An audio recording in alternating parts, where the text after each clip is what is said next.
말씀으로 함께 임재하여 주실 줄 믿습니다. 2차 세계대전 때에 독일에 고백교회라고 고백교회를 설립한 마틴 리무로 목사님이 계셨어요. 이 목사님이 독일의 나치가 그 유대인들을 학살하는 것을 반대해가지고 그래가지고 체포되어가지고 8년간 감옥 생활을 했습니다. 2차 세계대전이 다 마치고 나서 이제 목사님이 책을 적는데 전쟁 책임 고백서라는 책을 지었어요. 이 책의 내용이 어떤 책이었냐면 히틀러는 사단의 하수인이다, 그리고 악마의 하신이다, 그러므로 전쟁의 모든 책임은 히틀러에게 있다라는 그런 내용이었습니다. 근데 어느 날 이 목사님이, 니무로 목사님이 이제 꿈을 꾼 거예요. 잠을 자다가 꿈을 꾼 거예요. 근데 수많은 영혼들이 하나님의 심판대 앞에 딱 서 있는 거예요. 줄을 서 있는 거예요. 그 대열에 이제 마틴 니무로 목사님도 함께 서 있었어요. 근데 갑자기 하나님의 음성이 들립니다. 앞에 서 있는 누군가에게 말씀을 하시는데 너는 왜 예수를 믿지 않았느냐? 라고 그렇게 말씀을 하시는 거예요. 그래, 심판대 앞에 서 있는데 그 어떤 사람이 아무도 나에게 복음을 전해주지 않아가지고 내가 예수를 믿지 못했습니다 라고 대답을 하는 거예요. 어디서 많이 들어본 익숙한 목소리인데 싶어가지고 이렇게 살펴봤어요. 보니까 히틀러인 거예요. 깜짝 놀란 거예요. 똑같은 꿈을 7번이나 계속 반복해서 그 꿈을 꾸었대요. 목사님이 그 꿈을 통해 가지고 자기가 복음을 전하지 않은 것에 대해서 회개하기 시작한 거예요. 그리고 그 책의 내용을 다시 수정하는데 전쟁의 책임은 히틀러에게 있는 것이 아니라 성실하게 복음을 전하지 아니한 독일 교회에 있고 또 복음을 전하지 아니한 나에게 있다라고 그렇게 그 책의 내용을 수정했다라고 합니다. 에밀리 브리너 목사님, 그 신학자는요, 불은 타기 위해 존재하는 것 같이 교회는 전도하기 위해서 존재한다라고 그렇게 말을 했어요. 여러분, 우리가 예배당을 건축하는데 이 예배를 드리는 이 예배당은요, 그냥 평안하게 예배만 드리기 위해서 건축된 것이 아닙니다. 전도를 위해서, 우리의 예배도 교육도 또 교회의 모든 조직도 헌금도 전도를 위해서 존재하는 것이죠. 여러분, 오늘 본문에 보면 이 사도 바울이 예루살렘으로 갑니다. 근데 예루살렘으로 갔더니 이 유대인들이 오해를 해가지고 그 사도 바울을 죽이려고 하는 그런 지경에 놓인 거예요. 당시의 유대인들은 이 사도 바울을 보았을 때에 아마 배신자라고 생각을 했을 거예요. 그들과 함께 유대교를 섬겼고 그들과 함께 율법을 잘 따르던 그 바울이 이제는 이단 종파인 그 예수교에 빠져가지고 그 율법을 어기는 그런 행동을 한다라고 생각을 한 것 같아요. 그래가지고 이 바울을 핍박하고 죽이려고 합니다. 이 예루살렘에 있는 유대인들이 바울을 죽이고자 큰 소동이 일어났다라고 이야기하고 있어요. 오늘 본문 앞전에 큰 소동이 일어난 거예요. 바울을 죽이려고 소동이 일어나니까 그 당시에 로마의 지배를 받고 있었는데 로마 군대가 출동을 한 거죠. 출동을 해가지고 소동이 일어나고 있는 그 가운데 바울을 잡은 거예요. 바울을 잡아가지고 이제 그 군중들 사이에서 이제 소동 사이에서 벗어납니다. 성 위로 올라갑니다. 바울을 데리고. 그때 바울이 글라우디오라는 천부장에게 말하죠. 나에게 말할 기회를 주십시오. 그래서 말할 수 있는 기회를 줍니다. 이 천부장에게 헬라 말로 말을 한 거거든요. 그 천부장이 깜짝 놀란 거죠. 유대인이 헬라 말로 하니까, 그러면서 자기가 로마 시민이다 라고 말하니까 지혜를 줬습니다. 오늘 바울이 오늘 본문에 보니까 수많은 그 유대 군중들 앞에서 부형들아 내 말을 들으시오 라고 대답합니다. 처음에 딱 시작이 뭐냐면 아버지 그리고 형제들이요 라고 하면서 그렇게 부르면서 그들에게 내가 예수를 어떻게 믿었는지 그 간증을 하면서 그들에게 복음을 전합니다. 여러분 한번 생각해 보세요. 폭동이 일어나 가지고 바울에게 막 돌을 던지고 바울 옆에 있던 사람들이 막 매질을 하고 막 폭행을 하고 그런 상황이에요. 그래가지고 군대가 와가지고 그걸 막 바울을 구출을 해냈는데, 야, 아마도 바울이 피를 좀 흘리고 있었지 않았을까요? 그런 상황 가운데 빨리 병원 가자 이래야 될 판인데 바울이요? 아니, 이 기회를 놓칠 수 없다라는 거예요. 그 기회를 복음을 전하는 기회로 삼는 거예요. 여러분 오늘 본문을 보면서 이런 복음의 열정이 넘치는 이 바울, 우리에게 큰 도전이 일어날 수 있기를 소망합니다. 바울이 보니까 첫 번째로 복음의 기회를 활용했습니다. 기회를 놓치지 않았어요. 이 복음의 기회를 산다라는 말은 다른 말로 전도의 접촉점을 찾는 거예요. 여러분 우리는요 학연, 지연, 또 뭐죠?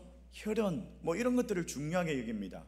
그러면서 어느이시냐, 본가가 어디냐, 뭐 고향이 어디냐, 뭐 학교 어디 나왔냐 이런 이야기를 많이 하죠.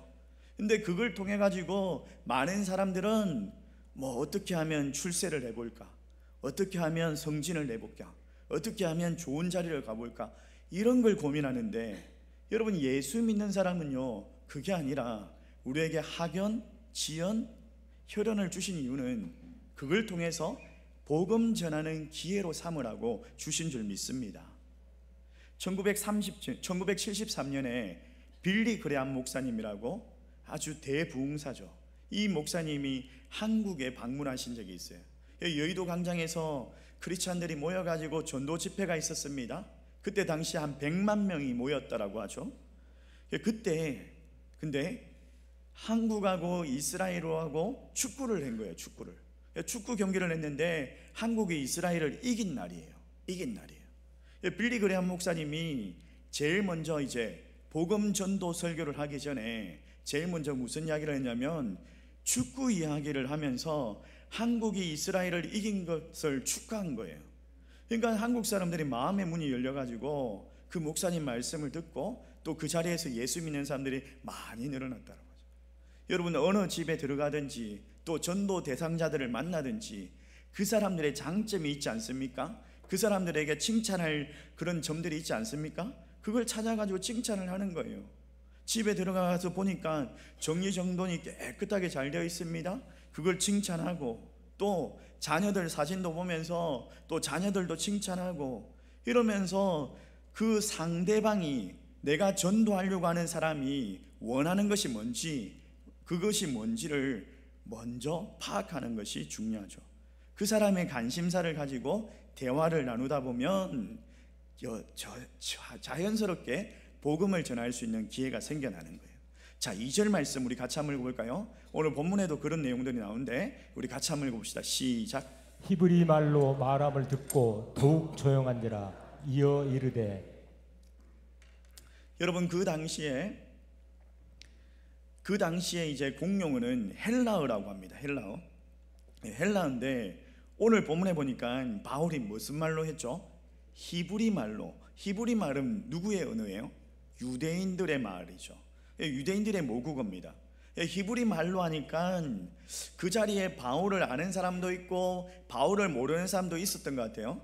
바울을 모르던 사람들도 역시 히브리 말로 하니까 호기심이 생겨난 거죠.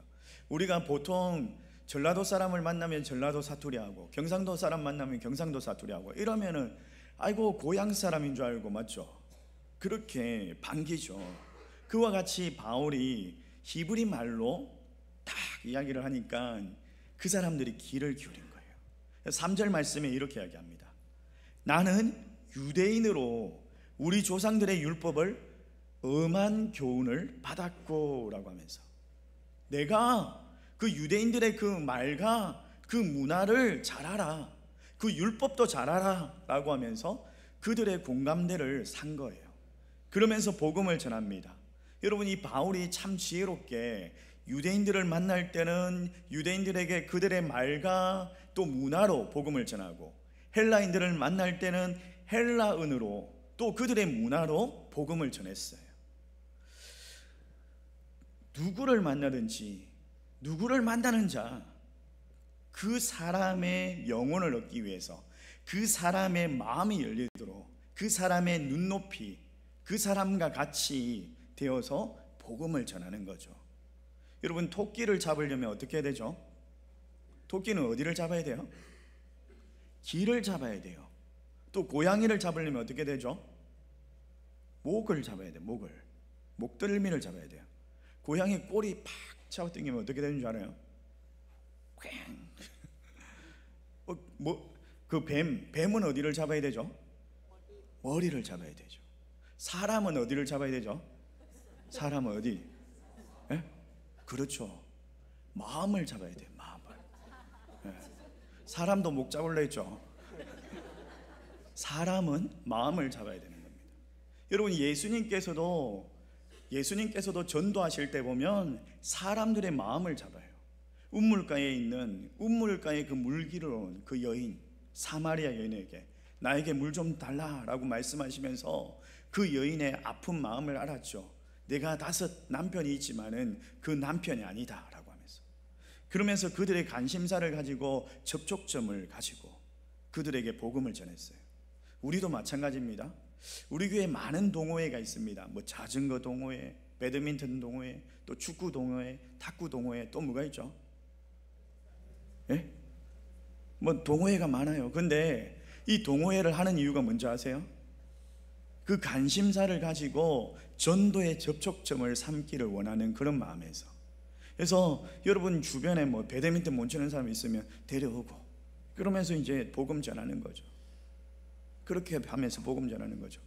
막 에어로빅 열심히 하고 있는데 에어로빅 하는 데 가가지고, 야, 에어로빅 해가지고 안 돼요, 이거 헬스 해야 돼, 헬스, 이렇게 말하면 좋아하겠습니까? 그들이 가지고 있는 관심사를 가지고 복음을 전하는 접촉점을 찾으시고 그렇게 복음을 전하는 거예요. 또 하나, 기회를 살리는 거예요. 기회를. 어떤 일이 있어도, 우리가 말씀 가운데 이런 말씀이 있지 않습니까? 때를 얻든지 못 얻든지 복음을 전하는 거죠. 미국에 실제로 있었던 이야기예요. 애틀란타 법정에서 재판을 받으려고 하던 그 흉악범이 자기를 호송하던 그 사람의 권총을 빼앗아가지고 호송하는 사람을 2 사람 쏴 죽이고, 판사까지 쏴 죽이고, 그리고 택시를 위협해가지고 잡고 도망을 한 거예요. 도주를 한 거예요. 멀리 도망가지도 못했어요. 어느 한 아파트에 들어가가지고 지하 주차장에 숨어 있는데, 한 새벽 2시쯤 되니까 이제 일을 마치고 돌아오는 스미스 애슐리라는 자매가 있었던 거예요. 한 새벽 2시에 이제 그 자매가 이제 들어오니까 그 자매를 잡아가지고 총으로 위협해가지고 그 자매의 집으로 들어간 거예요. 숨어 들어간 거예요. 그리고 이 스미스 애슐리의 그 손과 발을 묶어가지고 욕조에 가뒀어요. 이 스미스 애슐리라는 이 자매가 독실한 기독교 교인인 거예요. 근데 다행히 입은 막지 않았던 것 같아요. 그 살인범에게 이제 이 자매가 이렇게 이야기한 거예요. 당신이 나를 만난 것은 우연이 아닌 것 같습니다. 나를 통해서 복음을 듣고 예수님을 믿고, 또 감옥의 많은 죄수들이 정말 당신을 통해서 또 복음을 듣는 그런 복음 전도자로 하나님께서 사용하시려고 하나님의 섭리로 나를 만난 것 같아요. 당신은 예수를 믿어야 합니다 라고 그렇게 복음을 전한 거예요. 그리고 이런저런 이야기를 하면서 또 책도 읽어가면서, 그러면서 그 흉악범의 마음을 녹여버린 거예요. 마음이 바뀐 거예요. 그 자매를 통해 가지고 이 흉악범이 그냥 경찰에 자수를 했어요. 여러분 한번 생각해 보세요. 살해당할 그냥 죽음의 위협에 놓여 있는데 두렵지 않겠습니까? 막 총으로 위협하고 있는데 두렵지 않겠어요? 두렵지만 두려워하지 아니하고, 겁나지만 겁내지 아니하고, 그 상황을 담대하게 복음을 전하는 기회로 삼았던 거죠. 사랑하는 성도 여러분, 기독교 교인은요, 우리는요 환경에 지배받는 사람이 아닙니다. 환경을 이용해서 복음을 전하는, 또 환경을 주도하는, 창조하는 사람이 되어야 하는 줄 믿습니다. 사랑하는 성도 여러분, 한 영혼을 간절하게 찾으시는 하나님의 눈물, 또 예수 그리스도의 그 심장, 또 성령님의 그 열정과 손길, 이 손길로 복음을 전하는, 담대히 복음 전하는 저와 여러분 되시기를 주의 이름으로 축원합니다. 또 두 번째로 보니까 이 사도 바울이 자기 자신의 그 감정, 그 체험을 가지고 복음을 전합니다. 여러분 4절과 5절 말씀에 보니까 이 사도 바울이 어떻게 예수님을 만났는지를 이야기하는데, 우리 같이 한번 읽어볼까요? 같이 읽습니다. 시작. 내가 이 돌을 박해하여 사람을 죽이기까지 하고 남녀를 결박하여 옥에 넘겼노니 이에 대제사장과 모든 장로들이 내 증인이라.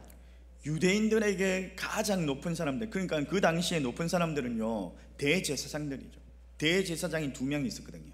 대제사장들과 또 장로들이 그 당시에 높은 사람들인데, 그들이 바울을 모를 수가 없는 거예요. 왜? 바울이 어떤 사람입니까? 예수 믿는 사람들을 핍박하고 죽이려고 하는 사람, 감옥에 가두는 그런 사람, 스데반 죽이는데 앞장선 사람 아닙니까? 대제사장에게 그렇게 직인까지 받아가지고 공문까지 받아가지고 5절 말씀 한번 봅시다. 5절 말씀 시작. 또 내가 그들에게서 다메섹 형제들에게 가는 공문을 받아가지고 거기 있는 자들도 결박하여 예루살렘에 끌어다가 형벌을 받게 하려고 하더니. 다메섹으로 예수 믿는 사람들 잡으러 가던 그런 사람 아닙니까? 그런 사람이 유대교에 열심히 있는 사람이었어요. 근데 유대교에서 나온 그 이단 같은 그 예수교 믿는 그들을 잡아 죽이는 그런 사람이었는데, 이가 다메섹으로 가다가 어떻게 됐습니까? 6절, 7절, 8절 같이 읽습니다. 시작. 가는즉 다메섹에 가까이 갔을 때 오정쯤 되어 호련히 하늘로부터 큰 빛이 나를 둘러 비치매 내가 땅에 엎드려져 들으니 소리 있어 이르되 사울아 사울아 내가 왜 나를 박해하느냐 하시거늘 내가 대답하여 주님 누구이시니까 하니 이르시되 나는 내가 박해하는 나사렛 예수라 하시더라. 여기서 사울아 사울아 이야기하는데 바울의 옛날 이름이죠. 바울이 이제 이름을 계명을 하죠.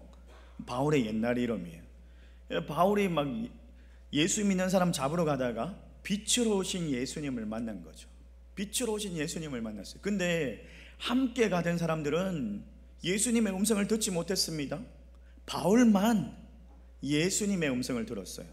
여러분, 하나님께 귀 기울이지 않으면 하나님의 음성을 들을 수가 없습니다. 휴대폰을 끊으면 통화가 됩니까? 안 됩니까? 안 되죠. 텔레비전 채널을 고정하지 않으면 이걸 볼 수가 없는 것처럼 영적인 채널이 있습니다. 영적인 전원이 있어요. 이걸 켜야 됩니다. 우리가 하나님의 음성을 아무나 들을 수 있는 것이 아니에요. 노아 방주 시대에 보세요. 노아 시대에 그 수많은 사람들이 있었지만 노아 한 사람만 하나님의 음성을 들었거든요.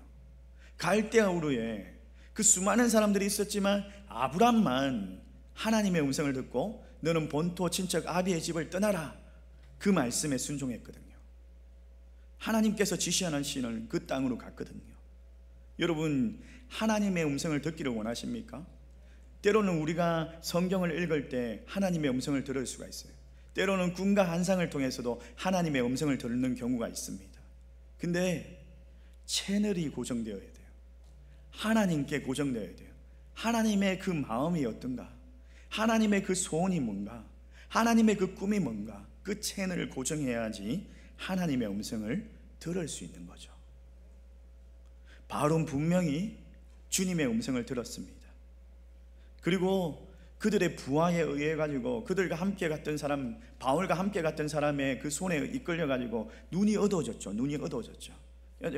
이끌려 가지고 직가라고 하는 그 동네에 한 집에 머물게 됩니다. 신음을 전폐하면서 밥도 먹지 못하고 그냥 기도하면서 막 있는데, 그곳에 하나님께서 준비하신 아나니아라고 하는 제자를 보내주셔가지고 그 아나니아가 바울에게 기도를 해가지고 눈에서 비늘 같은 것이 막 벗겨지고 눈이 뜨이게 되죠. 다시 그리고 주님께서 주시는 그 사명을 발견하게 됩니다. 전도하는 사명.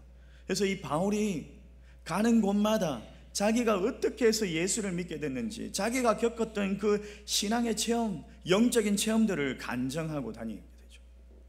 여러분, 어떤 동물학자가요, 이 사람이 호랑이를 그렇게 연구하는 사람인데, 책으로 연구하고 학술지로 연구하고 이렇게 연구하던 사람이, 그러니까 호랑이의 발생지, 호랑이가 어떻게 생겼는지, 호랑이의 특징이 뭔지, 호랑이의 짝짓기는 어떻게 하는지, 또 새끼를 어떻게 낳는지, 이걸 갖다가 많은 사람들을 모아놓고 호랑이에 대해서 막 설명을 하는 거예요. 근데 그 유명한 학자가 그렇게 호랑이에 대해서 이야기를 해도 사람들이 재미가 없어. 다 아는 이야기인데 그 정도는 알지 이러면서 졸고 있어. 근데 어떤 한 사람이 뚝 나오더니 한숨을 쉬 쉬면서 하는 말이, 아유, 제가요, 한 달 전에 제가 밤에 길을 가다가 눈 두 개, 불빛 두 개가, 어두운 깜깜한 밤에 불빛 두 개가 저를 쫙 내려보고 있는 게 보이는 거예요. 너무 무서워가지고 정말 오금에 저려가지고 꼼짝 못하고 있는데, 그 불빛이 나를 쫙 보고 있는데 으르르 하면서 산이 울리는, 항소만한 게 저에게 막 달려오는데 제가 너무 놀라가지고 무서워가지고 그만 기절해버렸습니다. 이러면서 호랑이를 만났던 사람이 자기 경험을 갖다가 실감나게 말하니까 다 졸고 있던 사람들이 더 일어나가지고, 그래가지고 어떻게 됐냐고, 그래가지고 어떻게 됐냐고 이렇게 막 말을 하더래요. 여러분, 우리가요, 복음을 그냥 성경으로 보고 그냥 목사님이 말하는 설교로 듣고 그것 전하면 사람들이 반응을 안 할 수도 있어요. 좋을 수도 있어요. 근데 여러분들이 경험했던 감정, 여러분들이 만났던 예수 그리스도 감동 있지 않습니까? 지금도 그 감동을 느끼고 있지 않습니까? 그걸 간증하는 거예요. 그게 복음의 최고의 도구. 여러분, 그게 최고의 도구가 되는 거예요. 내가 예수 그리스도에 대한 확신, 체험한 신앙을 가지고 복음을 전할 수 있기를 주의 이름으로 축원합니다. 세 번째로 보니까 이 바울이 이런 마음이 있었던 것 같아요. 이 시간이 다시는 오지 않으리라. 오늘 이 시간이 마지막이다. 이런 마음이 있었던 것 같아요. 이 바울이 복음을 전하는데 사도행전 20장 24절 말씀 우리 같이 한번 읽어봅시다. 시작. 내가 달려갈 길과 주 예수께 받은 사명 곧 하나님의 은혜의 복음을 증언하는 일을 마치려 하면은 나의 생명조차 조금도 귀한 것으로 여기지 아니하노라. 여러분, 여기 보십시오. 나의 생명조차 조금도 귀한 것으로 여기지 아니하니라. 생명도 귀하지 않다. 그거보다 더 귀한 게 복음 전하는 것이다. 그렇게 또 디모데후서 4장 7절 8절 말씀 한번 읽어봅시다. 시작. 나는 선한 싸움을 싸우고 나의 달려갈 길을 마치고 믿음을 지켰으니 이제 후로는 나를 위하여 의의 면류관이 예비되었으므로 곧 의로우신 재판장이 그날에 내게 주실 것이며 내게만 아니라 주의 나타나심을 사모하는 모든 자에게도이니라. 바울의 선한 싸움이 뭐예요? 복음 전하는 일이죠. 그가 그 싸움을 이제 싸우고 달려갈 길을 마치려고 한다는 거예요. 그 복음을 전하는데 이게 마지막이야, 오늘이 마지막일 수 있다라는 그런 마음으로 전하는 거예요. 그냥 그런 마음으로 전하는 거예요. 실제로 제가 제 친구의 친구, 그러니까 제 친구의 친구예요. 저도 들은 이야기인데, 제 친구가 이제 군대를 갔는데 군인이 되기 전에 이제 훈련소에서 6주 훈련을 받지 않습니까? 훈련을 받는데 이제 한 6주 훈련을 받는데 한 5주차 됐을 때 저녁에 자고 있는데 비상 사이렌이 울더래요. 왱 하면서 울더래요. 전쟁이 터졌다는 거예요. 우리나라에 전쟁이 터졌다는 거예요. 그래가지고 이제 훈련병들은 완전 무장을 하고 연병장으로 나오라는 거예요. 다들 막 바쁘게 막 연병장 가려고 이제 막 챙기고 있는데 그 걱정이 안 되겠어요, 사람들이. 이 전쟁 터졌는데 이제 훈련병이 전쟁을 잘하겠어요? 이제 나가면 이제 죽겠구나, 이런 생각을 안 하겠습니까? 다들 막 걱정하면서 막 이러고 가고 있는데 그 중에 한 명 훈련병이 탁 튀어나오더니 하는 말이, 여러분 오늘 저녁이 마지막일 수 있습니다. 우리가 전쟁 나가면 죽을 수 있는데 여러분 예수 믿어야 됩니다. 예수 믿어야 천국 갑니다. 이러면서 그 친구가 그렇게 이야기를 하더래요. 깜짝 놀랐대요. 깜짝 놀랐대요. 그 친구가 하는 말이, 그 친구도 이제 신학생이었는데 본인이 참 부끄럽더라. 야, 그 친구를 보니까 너무 담대하더라. 그리고 그 친구가 오늘이 마지막이라는 그 생각으로 나와가지고 간절하게 복음 전하는 걸 보고, 야, 대단하다 라는 생각을 했었다, 이런 이야기를 하는 거예요. 실제로 우리 교회 권사님 중에 제가 들은 이야기예요. 지금 이 자리에 있을지 모르겠어요. 그 권사님이 이제 두 분을 전도하기 위해서 같이 이제 그 두 분을 놓고 기도를 했대요. 두 분을 놓고 기도를 하면서 그분들과 함께 교제를 나누고 그분들하고 가까워지면서 그분들하고 이렇게 잘 사귀었대요. 사귀면서 이제 복음을 전해도 되겠구나라는 생각이 들어가지고 이제 어떤 분에게 복음을 먼저 전할까라고 생각을 하다가 한 분에게 복음을 전한 거예요. 복음을 전하고 이분이 진짜 예수님을 믿게 됐고 또 우리 교회로 전도해가지고 오셨어요. 지금도 다니고 계실 거예요. 다니고 계셔요. 그분을 전도해가지고 데려오신 거예요. 이분이 이제 정착될 때까지 한 2주나 3주 정도 같이 함께 해주고, 그리고 이제 이분에게 또 복음을 전해야지 라고 생각을 했대요. 근데 이분을 전도해가지고 등록하고 딱 들리는 소식이 이분이 돌아가셨대요. 복음을 전할 수 있는 기회를 놓쳐버린 거죠. 여러분, 언제나 기다려주는 게 아니에요. 우리의 인생은 들의 풀과 같이 그냥 아침 이슬 안개처럼 사라질 수 있어요. 언제라고 예약할 수가 없습니다. 언제 복음을 전할 거라고 예약할 수가 없어요. 기회가 언제나 주어지는 게 아닙니다. 오늘 이 시간이 마지막일 수도 있습니다. 그 복음을 전하는 거, 여러분 사랑하는 사람들에게 오늘 마지막이라고 생각하면서 그들의 그 영혼들을 정말 사랑한다면 그 영혼 간절히 기도하면서 오늘 주님께서 나에게 맡겨주신 이 복음을 전할 수 있기를 주의 이름으로 축원합니다. 최선을 다해서 전할 수 있기를 주의 이름으로 축원합니다. 우리 말씀을 생각하면서 함께